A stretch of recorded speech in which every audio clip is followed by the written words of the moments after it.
Rachel Morgan clutched her boarding pass with sweaty fingers, her heart hammering against her ribs as she raced through Terminal C of Logan International Airport. Her 7-year-old daughter Zoe trailed behind, struggling to keep up on her short legs. The final boarding call for Flight 302 to Chicago echoed through the speakers, each syllable driving a spike of panic deeper into Rachel's chest. "Mommy, I can't run anymore," Zoe whimpered, her pink backpack bouncing against her small frame. "Just a little further, sweetie," Rachel urged, glancing at her watch. The hands seemed to mock her, spinning faster than should be possible. She'd calculated everything so carefully, the subway ride, security lines, the walk to the gate. But the morning had unraveled spectacularly. First, the babysitter cancelled at dawn. Then Zoe spilled juice all over her clothes, requiring a last-minute change. The subway had experienced minor delays, which turned into 20 precious minutes lost underground, with no cell service to alert the airline. Rachel rounded the corner to gate C42, her hopes plummeting as she saw the closed jetway door and a sympathetic-looking gate agent already removing the Boston to Chicago sign from the display. "Wait!" Rachel called out, lifting Zoe into her arms despite the protest of her shoulders. "Please, we're on this flight." The gate agent, her name tag read Patricia, offered a practiced smile that didn't reach her eyes. "I'm so sorry, ma'am. The doors have been closed for 4 minutes. FAA regulations prohibit—" "Please," Rachel interrupted, setting Zoe down and fumbling for her ID. "This interview is everything. I've been preparing for months. It's tomorrow morning, and there aren't any more flights tonight." Patricia's expression softened slightly at the desperation in Rachel's voice, but she shook her head. "I truly wish I could help. The aircraft has already pushed back from the gate. I can rebook you on tomorrow's 6:01 a.m. flight, but that would get you to Chicago at 7:45 Central Time." Rachel's interview at Mason & Blackwell, one of Chicago's top marketing firms, was scheduled for 9 a.m. It would be impossible to make it from O'Hare to downtown in that time frame. The weight of defeat pressed down on her shoulders. "Mommy, are we going to miss your important meeting?" Zoe asked, her wide brown eyes, so like her father's, looking up with innocent concern. Rachel forced a smile. "It's okay, sweetheart. Sometimes things just don't work out the way we plan." She turned back to Patricia. "Is there anything else available tonight? Any other airline? I'll pay whatever it costs." The words came out before she remembered the precarious state of her bank account. Since Tom had left 14 months ago, walking out on 9 years of marriage with little explanation beyond needing to find himself, Rachel had been struggling to maintain their modest lifestyle on her freelance graphic design income. Patricia tapped at her keyboard. "There's nothing direct. I could get you on a 7:30 p.m. connecting through Detroit, arriving Chicago at 11:45 p.m. It's the last option tonight." Rachel nodded numbly. "We'll take it." After rebooking their flight, Rachel led Zoe to a secluded seating area near an empty gate. Her daughter's face had begun to crumple, the day's disappointments finally catching up to her. "I'm hungry, and my feet hurt," Zoe complained, flopping dramatically onto a row of connected airport seats. "I know, baby. Let's get something to eat in a minute." Rachel sat beside her daughter, fishing through her purse for her phone to send a desperate email to Mason & Blackwell's HR department. Perhaps they would understand. Perhaps they could reschedule. Perhaps this wasn't the complete disaster it felt like. As Rachel typed, Zoe shifted in her seat, then made a small sound of surprise. "Mommy, there's something stuck under here." Rachel glanced over to see her daughter peeling what looked like an envelope from the underside of the seat. "Zoe, don't touch that. It could be dirty." But Zoe had already pulled it free. "It has writing on it. It says, 'For whoever needs this today.'" Rachel took the envelope, examining it curiously. It was a quality cream-colored stationery sealed with actual wax, dark blue with what appeared to be a corporate emblem pressed into it. The handwritten message Zoe had noticed was penned in confident strokes of blue ink. "Someone probably lost it," Rachel said, turning the envelope over in her hands. There was no address, no return information. "No, Mommy, look, it was taped right here." Zoe pointed to a small piece of clear tape still clinging to the underside of the seat. "Someone put it there on purpose. Maybe it's treasure." Rachel smiled despite herself. "I doubt it's treasure, honey." "Open it! Open it!" Zoe bounced on her seat. Rachel hesitated. Opening someone else's mail seemed wrong, but this appeared to be intentionally left for a stranger to find. Curiosity won out. She carefully broke the wax seal, and pulled out a single sheet of the same cream-colored paper, embossed with the logo of Horizon Enterprises, one of the largest technology companies in the country. The letter began without preamble. To whoever finds this, I've been sitting at this gate for 3 hours, watching people rush past, most looking stressed, frustrated, or simply resigned. I've been thinking about how a single moment, missing a flight, making a connection, a chance encounter, can alter the trajectory of a life. 27 years ago, I missed a flight from this very terminal. I was devastated. I had a job interview that I was certain would launch my career. Instead, I spent the night in this airport, talking to a stranger who convinced me to pursue my own venture instead. That missed flight changed everything. Today, as CEO of Horizon Enterprises, I'm passing through Boston again, and I've decided to leave 10 of these letters throughout the terminal for people who might be experiencing their own moment of seeming misfortune.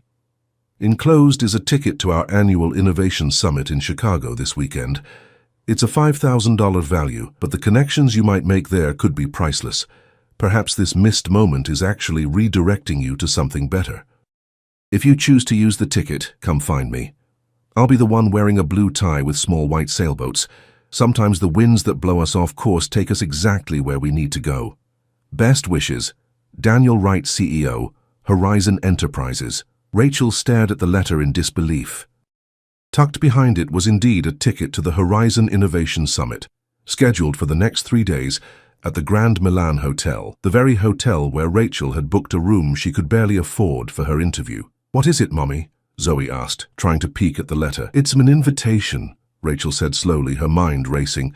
Horizon Enterprises was at the cutting edge of digital marketing platforms, exactly the field Rachel specialized in. The Innovation Summit would be filled with the top minds in the industry, potential clients for her freelance business, and perhaps even better job opportunities than Mason & Blackwell could offer. Was this real, or some elaborate prank? The letterhead looked authentic, the wax seal impressive. Rachel pulled out her phone and quickly searched for Daniel Wright, CEO, Horizon.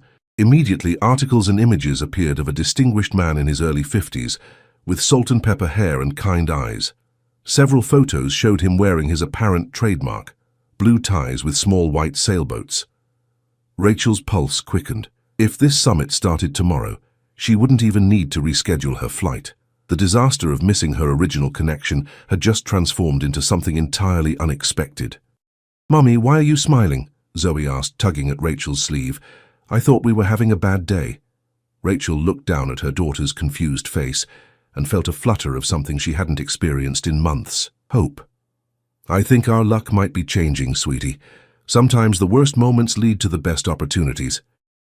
As she carefully tucked the letter and ticket into her purse, Rachel couldn't shake the feeling that her life had just pivoted on this random encounter with a stranger's generosity. The question was, what would she do with this unexpected chance? Rachel spent the next few hours in a daze, alternating between excitement and disbelief, as she and Zoe waited for their connecting flight. She had called the Mason & Blackwell HR department and left a carefully worded message explaining that something unexpected had come up and she needed to reschedule. It felt risky, turning her back on a sure interview for the promise of a mysterious invitation. But something in Daniel Wright's letter had resonated deeply with her. What exactly is an innova?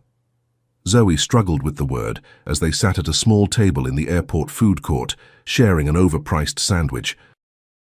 "Innovation Summit," Rachel corrected gently. "It's like a big meeting where smart people share new ideas about technology and business." Zoe wrinkled her nose. "Sounds boring." Rachel laughed. "It might be for a 7-year-old, but for Mommy, it could be really important." She hesitated, unsure how much to share with her daughter about their precarious financial situation. Since the divorce, she'd tried to shield Zoe from adult worries, but the truth was that their savings were dwindling. The freelance work had been inconsistent at best, and the interview at Mason & Blackwell had represented security, a steady paycheck, benefits, stability. "Will there be other kids there?" Zoe asked, picking the cucumber out of her sandwich half. The question jolted Rachel back to reality. She hadn't even considered childcare. The summit would run for 3 days, and she couldn't exactly bring Zoe to professional networking events. Panic began to bubble up again. "I'm not sure, sweetheart. We'll figure something out. By the time they landed in Chicago, it was nearly midnight. Zoe had fallen asleep on the plane, and Rachel carried her drowsy daughter through O'Hare to the taxi stand, mentally calculating the cost of the cab ride against her dwindling credit card limit. The Grand Milan Hotel was exactly as intimidating as Rachel had feared, all gleaming marble and uniformed doormen. She'd chosen it for her stay only because Mason and Blackwell had specifically suggested it for interview candidates, and she'd been determined to present herself as their ideal choice, even if it meant stretching her budget to the breaking point. At the reception desk, a poised woman with an elegant updo smiled professionally. "Checking in? Yes, reservation for Morgan, Rachel Morgan." The woman typed briskly. "Ah, yes. 1 room, 3 nights. She glanced at Zoe, who was leaning heavily against Rachel's side, barely awake. "I see you're here for the Horizon Summit. Will you be needing any childcare services during your stay? We offer in-room sitting with qualified staff." Rachel blinked in surprise. How did you know I'm here for the summit?" The receptionist looked momentarily confused. "It's listed with your reservation details. The Horizon block includes complimentary childcare for attendees." Rachel's mind raced. She had booked this room weeks ago, long before finding Daniel Wright's letter. How could her reservation already be associated with the summit, unless... Had the letter not been random at all? Had someone specifically targeted her? "Is everything all right, Ms. Morgan?" the receptionist asked, concern flickering across her features. "Yes, sorry, it's been a long day. And yes, childcare would be wonderful, thank you." After completing the check-in process, Rachel and Zoe were escorted to their room on the 12th floor. It was more luxurious than Rachel had expected. A spacious suite with a separate bedroom, plush furnishings, and a stunning view of the Chicago skyline. "This is like a princess room," Zoe murmured sleepily, as Rachel tucked her into the king-sized bed. "It certainly is," Rachel agreed, wondering again about the room upgrade that the receptionist had mentioned as standard for Summit VIPs. None of this made sense. She was nobody, a struggling single mom and freelance designer, not a VIP of any sort. Once Zoe was asleep, Rachel sat at the desk by the window and opened her laptop. She searched for everything she could find about Daniel Wright and Horizon Enterprises. The company had started as a small tech startup 25 years ago and had grown into a powerhouse, known for innovative marketing solutions and a company culture that regularly landed it on best places to work lists. Daniel Wright's biography was equally impressive. MIT graduate, pioneer in digital marketing analytics, philanthropist, and advocate for women in technology. His foundation had established scholarships and mentoring programs specifically designed to help single parents advance in tech careers. Rachel sat back, her mind whirling. Could it really be coincidence that she, a single mother desperately seeking a break in the digital marketing world, had found his letter? Her thoughts were interrupted by a gentle knock at the door. Puzzled, she peered through the peephole to see a hotel staff member holding what appeared to be a garment bag. "Ms. Morgan, I have a delivery for you." Rachel opened the door cautiously. "I didn't order anything." The young man smiled. "Compliments of the summit organizers. All attendees received a welcome package." He handed her the garment bag and a large envelope. After he left, Rachel unzipped the bag to find an elegant black cocktail dress that looked exactly her size, along with a pair of stylish but sensible heels. The envelope contained a summit schedule, a name badge already printed with Rachel Morgan, Creative Director, and a handwritten note. "Rachel, we're delighted you'll be joining us. The opening reception begins at 8 p.m. tomorrow evening in the Grand Ballroom. The enclosed might save you some packing stress. Looking forward to meeting you, Daniel Wright." Rachel sank onto the edge of the bed, the note trembling in her hands. This was no random act of kindness. Daniel Wright knew who she was. But how? And why would the CEO of a billion-dollar company take such an interest in her? Sleep eluded her as theories ricocheted through her mind. Perhaps he'd seen her portfolio online. Maybe one of her freelance projects had caught his attention. Or was there some connection she was missing? Morning came too quickly. After ordering breakfast from room service, another summit perk, she was told when she tried to decline due to cost, Rachel arranged for childcare for Zoe, who was thrilled at the prospect of spending the day in the hotel's supervised kids club.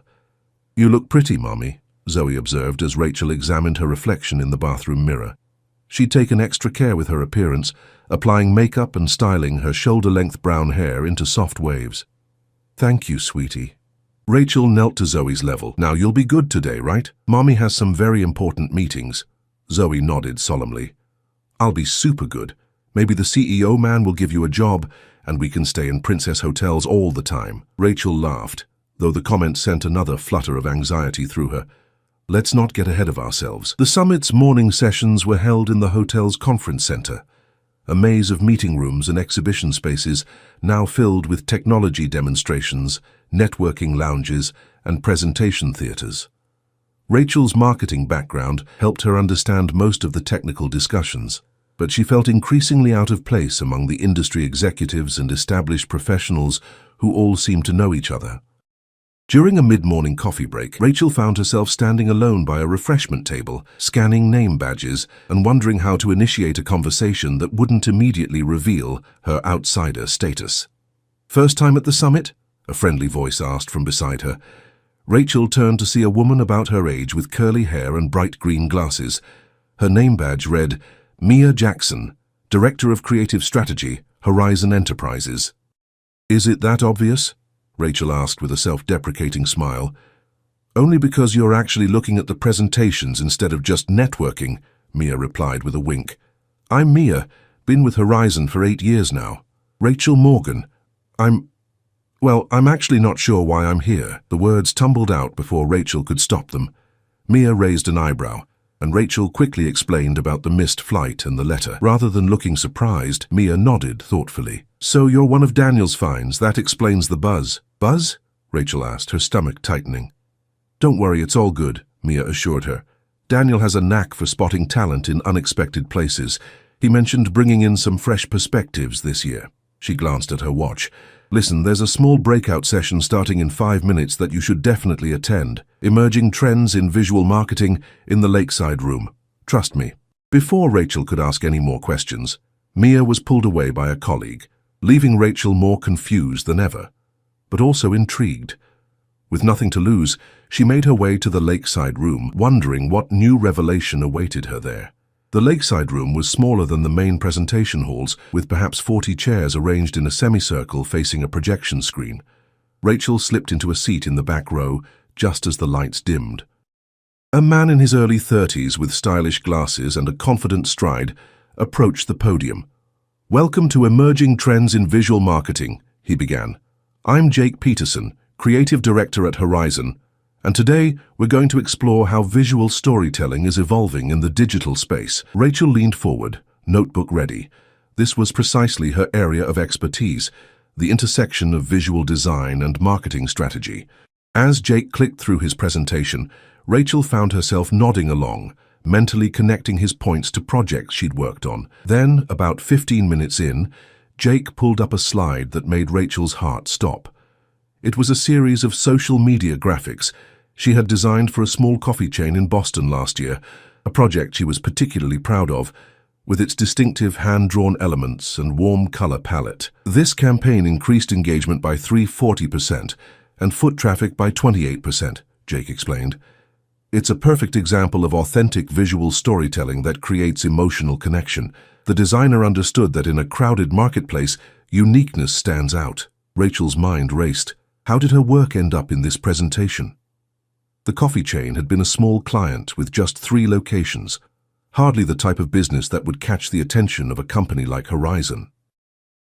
Jake continued, showcasing several more campaigns, and to Rachel's astonishment, 2 more of her projects appeared: a website redesign for a local children's charity and a holiday marketing campaign for a boutique jewelry store. Each time, Jake highlighted the exact elements Rachel had been most intentional about in her design process. When the session ended and the lights came up, Rachel remained frozen in her seat as others filed out.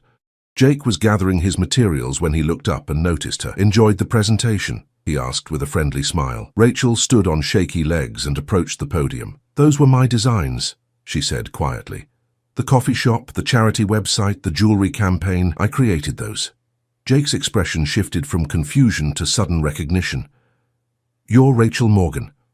I should have realized—" He extended his hand. "It's an honor to meet you. Your work is brilliant." Thank you, but I don't understand. How do you even know about my projects? They were for small local businesses. Jake checked his watch. I have another session to run to, but let's talk at lunch. Mia told me you'd be here today. It'll all make sense soon, I promise. Rachel wandered through the next session in a daze, barely registering the speaker's words about digital marketing metrics. By lunchtime, the grand ballroom had been transformed into an elegant dining space with round tables draped in white linens. A hotel staff member directed Rachel to table 7, where she found Mia already seated alongside Jake, and 3 others she didn't recognize. "There she is!" Mia exclaimed. "Everyone, this is Rachel Morgan, the designer I was telling you about." Rachel slid into an empty chair, offering a tentative smile. "I think there's been some misunderstanding. I'm just a freelancer who found a letter under an airport seat." A silver-haired woman across the table laughed warmly. "And you think that was an accident? Daniel doesn't do anything by accident." Before Rachel could respond, a hush fell over the room as Daniel Wright himself took the stage. In person, he had the same thoughtful eyes Rachel had seen in photos, and sure enough, he wore a blue tie with tiny white sailboats. He welcomed everyone to the summit and spoke briefly about innovation, requiring both vision and opportunity, before returning to his table near the front of the room. "So," Rachel said, turning back to her tablemates, "can someone please explain what's going on? How does Horizon know about my work? Why am I here?" Jake and Mia exchanged glances before Mia leaned forward. "Rachel, Horizon has been tracking promising independent talent for years. Part of my job is identifying designers and marketers who show exceptional creativity, but haven't yet broken into the larger market. Your coffee shop campaign caught our attention 6 months ago," Jake added. "It showed up in our analytics as an outlier. Engagement rates far above industry averages. We started following your work after that." "But why not just contact me normally?" Rachel asked. "Why the elaborate setup with the letter?" Mia smiled. "That's all, Daniel. He believes the most telling thing about a person is how they respond to unexpected opportunities. Some people find the letters and never show up. Others come with demands and expectations. The ones who approach it with curiosity and openness, those are the people Horizon wants." Rachel's mind flashed back to the receptionist's comment about her reservation. "So my hotel booking being connected to the summit wasn't a coincidence either. Daniel makes sure the logistics are seamless once someone finds a letter," said the silver-haired woman who introduced herself as Barbara, Horizon's chief of operations. "He doesn't want practical obstacles to prevent talent from walking through the door." As lunch progressed, Rachel learned that Horizon was launching a new creative division focused on helping small and medium businesses develop distinctive brand identities, exactly the work Rachel loved most. The conversation flowed easily, with her tablemates showing genuine interest in her ideas and experiences. After lunch, Rachel attended 2 more sessions, her confidence growing with each interaction. People seemed genuinely interested in her perspective, and several exchanged business cards with her. By late afternoon, she found herself actually enjoying the summit, rather than feeling like an imposter. While Zoe napped in their room, exhausted from a day of swimming and crafts at the kids' club, Rachel prepared for the evening reception. The black dress fit perfectly, its simple elegance making her feel both professional and beautiful. As she fastened a silver necklace, one of the few nice pieces she'd kept after selling most of her jewelry to cover expenses post-divorce, Rachel hardly recognized the confident woman in the mirror. The grand ballroom had been transformed yet again, this time into a sophisticated reception space with ambient lighting, live jazz music, and stations serving gourmet appetizers. Rachel accepted a glass of champagne from a passing server and scanned the room, spotting Mia and Jake in conversation near a large ice sculpture of the Horizon logo. "Ms. Morgan." Rachel turned to find Daniel Wright standing beside her, his blue sailboat tie perfectly knotted against a crisp white shirt. "Mr. Wright," she managed, her heartbeat accelerating, "I've been hoping to thank you for the invitation." His smile reached his eyes, creating fine crinkles at the corners. "I'm glad you found it. Not everyone does." "About that," Rachel said, gathering her courage, "I've learned today that it wasn't random at all. Your team has apparently been monitoring my work?" Daniel nodded, unembarrassed. "Traditional recruitment misses too much talent, especially among people with complicated lives. Single parents, caregivers, those who can't follow conventional career paths but have extraordinary abilities. He gestured toward a quieter corner of the room. Would you walk with me? There's something I'd like to discuss. As they moved away from the crowd, Daniel continued. 27 years ago, I really did miss a flight at Logan. I was a young programmer with a job interview at what was then one of the biggest tech companies. I was devastated, certain my career was over before it began. And someone convinced you to start your own company instead? Rachel asked, recalling the letter. Not just someone, Daniel replied, his expression softening. A young graphic designer named Elizabeth Morgan. She was sketching logo concepts while waiting for her flight, and we got to talking. She showed me how visual identity shapes perception, how design and technology could work together to transform marketing. By morning, we had sketched the foundations of what would become Horizon. Rachel nearly stumbled, her champagne sloshing dangerously. Elizabeth Morgan. That was my mother-in-law's name. Daniel nodded slowly. I know. Elizabeth and I lost touch after she moved to California with her husband. By the time Horizon was successful enough that I tried to find her to offer her a position, I learned she had passed away. Cancer. 10 years ago, Rachel whispered, before I ever met her son. Tom, my ex-husband, never talked much about her, except to say she was artistic. She was brilliant, Daniel said firmly.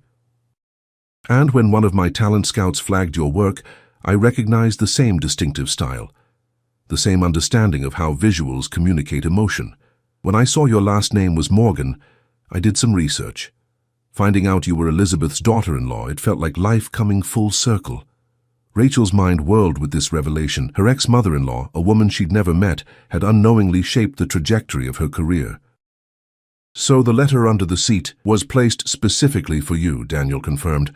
I needed to know if you had Elizabeth's spirit as well as her talent, the willingness to take a chance on the unexpected. Before Rachel could process this revelation, a commotion near the ballroom entrance caught their attention. A man's raised voice carried across the room, and Rachel felt the blood drain from her face as she recognized its owner. Tom Morgan, her ex-husband, was arguing with security, his face flushed with anger as he scanned the crowd, looking directly for her. That's my ex-husband, Rachel whispered to Daniel, instinctively stepping back. How would he even know I'm here? Daniel's expression darkened. Security will handle it. Let me... Rachel. Tom's voice cut through the murmuring crowd as he spotted her. He pushed past a server, ignoring the security personnel following him. What the hell is going on? You were supposed to be at an interview. Conversations around them quieted as heads turned toward the disruption. Rachel felt her cheeks burning with embarrassment, but she lifted her chin and stepped forward, meeting Tom halfway to minimize the scene. Tom, this isn't the place, she said in a low, controlled voice.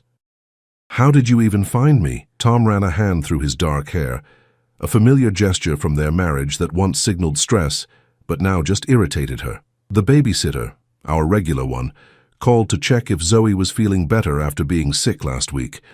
When I said Zoe was with you in Chicago for a job interview, she mentioned something about a hotel message saying Zoe had a great time at some kids' club today. I called Mason and Blackwell, and they said you'd cancelled. So I called every major hotel in Chicago until I found where you were registered. Rachel blinked, momentarily thrown by the reminder of how their lives remained entangled despite the divorce. That's quite the investigation, but it doesn't explain why you flew to Chicago. Tom lowered his voice, suddenly aware of the attention they were attracting. Your sister called me. Worried.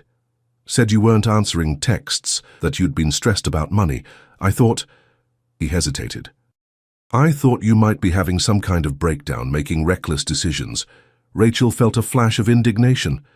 So you appointed yourself my guardian? I'm a grown woman making professional choices, Tom, not having a breakdown. Security had reached them and Daniel stepped forward smoothly. Mr. Morgan, I'm Daniel Wright, CEO of Horizon Enterprises. I understand your concern, but I assure you Rachel is here as our honored guest. Perhaps we could continue this conversation somewhere more private. The mention of Daniel's name and title visibly startled Tom. Rachel could almost see the wheels turning in his head as he reassessed the situation. Fine, he said stiffly. Daniel led them to a small conference room adjacent to the ballroom. Once inside, Rachel turned to Tom, arms crossed. You had no right to barge in like this. Zoe is perfectly fine, and I'm here for a professional opportunity." Tom had the decency to look somewhat abashed. "Your sister was genuinely worried. You've been under so much pressure since—" He faltered. "Since you left?" Rachel supplied, the old hurt flaring briefly before subsiding. After 14 months, the sharp pain had dulled to a resigned acceptance. "I've been worried too," Tom admitted. "About you and Zoe. The child support barely covers basics. I know that. When I heard you were at some luxury hotel instead of your interview, Mr. Morgan," Daniel interrupted gently. "Your concern is understandable, but perhaps I can clarify the situation." He explained about the summit, Rachel's talent, and the opportunity Horizon was offering, carefully omitting the connection to Elizabeth. As Daniel spoke, Rachel watched Tom's expression shift from suspicious to confused to something like reluctant admiration. It was a look she remembered from early in their relationship, before familiarity and routine had extinguished his respect for her abilities. "You're offering her a job?" Tom asked finally. "Not exactly," Daniel replied. "We're proposing a partnership. Rachel would head a new division focusing on brand development for emerging businesses, with creative control and profit sharing. Based on what we've seen of her work, it could be quite lucrative." Tom looked at Rachel with new eyes. "I had no idea your freelancing had caught this kind of attention." "Neither did I," Rachel said honestly. She turned to Daniel. "But I still don't understand why all the secrecy, the mysterious letter. If you knew who I was, why not just call me?" Daniel smiled. "Because talent and opportunity aren't enough. The most successful people I know share a certain quality, the courage to leap into the unknown. If I'd simply called with a job offer, you might have accepted out of necessity rather than vision. I needed to see if you had the same spark Elizabeth had, the willingness to follow an unexpected path." At the mention of his mother's name, Tom's head snapped up. "Elizabeth, my mother? What does she have to do with this?" Daniel looked at Rachel, silently asking permission. When she nodded, he shared the story of meeting Elizabeth at Logan Airport all those years ago, how her insights had helped shape what became Horizon Enterprises, and how he'd recognized her influence in Rachel's design approach. Tom listened, his expression softening with each detail about the mother he'd lost as a teenager. "She never mentioned any of this," he said quietly. "Dad always said her design work was just a hobby." "It was far more than that," Daniel said firmly. "Your mother had extraordinary talent. I've always regretted not finding her sooner, not having the chance to show her what her ideas helped create." A heavy silence fell over the room. Rachel studied Tom's face, seeing grief and regret mingled with something new, a dawning realization. "I didn't know," he said finally, looking at Rachel. "About Mom, about your work. I always thought your design was just something to fill time until a real career came along." The admission hung in the air between them, an unwitting echo of his father's dismissal of Elizabeth's talent. Rachel saw genuine remorse in Tom's eyes, but also recognized that it changed nothing between them. Their marriage had broken under the weight of 1,000 small misunderstandings and dismissals, not one dramatic moment. "Mr. Morgan," Daniel said, checking his watch, "I need to return to my guests, but please feel free to stay for the reception if you'd like." He turned to Rachel. "Take whatever time you need. We can continue our discussion tomorrow." After Daniel left, Rachel and Tom sat in awkward silence for a moment. "I'm sorry," Tom said finally, "for barging in, for a lot of things." Rachel nodded. "I know. But you should probably go, Tom. I have early sessions tomorrow and I need to check on Zoe. Can I at least see her before I leave? I've missed her." Rachel hesitated, then relented. "She's with the hotel sitter. I'll text you the room number." As they walked back toward the ballroom, Tom asked, "Are you going to take it? The partnership?" "I don't know yet. It would mean moving to Chicago." She glanced at him. "That would complicate your visitation with Zoe." Tom was quiet for a moment. "I've been offered a position in Milwaukee," he said eventually. "I was going to tell you after your interview. It's only about an hour and a half from Chicago." Rachel raised an eyebrow. "That's convenient timing." "Maybe it's meant to be," Tom said with a hesitant smile. "Like your airport letter." Rachel didn't return the smile. "This isn't a reconciliation, Tom." "I know, but maybe it could be a better co-parenting arrangement, for Zoe's sake." At the mention of their daughter, Rachel softened slightly. "We'll see." After arranging for Tom to visit with Zoe, Rachel returned to the reception. She found Mia and Jake at a high-top table, deep in discussion about a design project. "Everything okay?" Mia asked, eyeing Rachel with concern. "Better than okay, actually," Rachel replied, surprising herself with the truth of it. Sometimes confronting the past helps you move forward. The next morning, after Tom had returned to Boston with promises to call Zoe that evening, Rachel sat with Daniel in his suite, discussing the details of the partnership offer. The terms were more generous than she could have imagined. Creative freedom, a substantial salary, profit sharing, flexible hours to accommodate Zoe's schedule, and relocation assistance. "There's one more thing," Daniel said, sliding a folder across the table. "Elizabeth left these with me that night at the airport. Sketches, concepts, notes about visual communication. I've kept them all these years, waiting for the right moment. I think they belong with you now." Rachel opened the folder to find yellowed pages filled with flowing handwriting and beautiful hand-drawn designs, the creative legacy of a woman she'd never met, but whose path had somehow entwined with her own. "I wish I had known her," Rachel said softly. "In a way you do," Daniel replied. "Through your own work. Creative spirit has a way of echoing through generations, finding new expressions."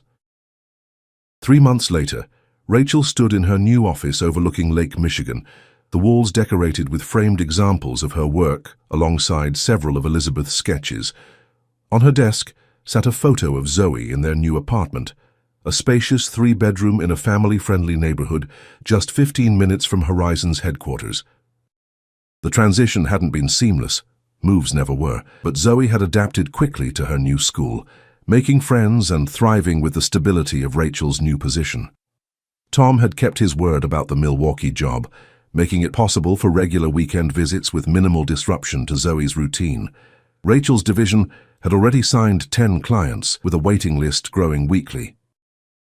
Her team of 5 designers shared her vision for authentic visual storytelling, and Daniel had given her complete creative control. As she prepared for an afternoon client meeting, Rachel's phone buzzed with a text from Mia. "Gate C42 at O'Hare just opened. Ready for our letter adventure?" Rachel smiled, remembering Daniel's explanation of his airport letter tradition. Every quarter, he and a few trusted colleagues placed 10 letters throughout Chicago's airports, each offering opportunity to someone who might need it, just as Elizabeth's chance encounter had once changed his life. Today would be Rachel's first time participating. In her bag was an envelope sealed with blue wax, containing an invitation to Horizon's mentorship program for emerging designers. She had no idea who might find it, or how it might change their life. But the not knowing was part of the magic. Sometimes, Rachel had learned, the most beautiful journeys begin with a missed connection.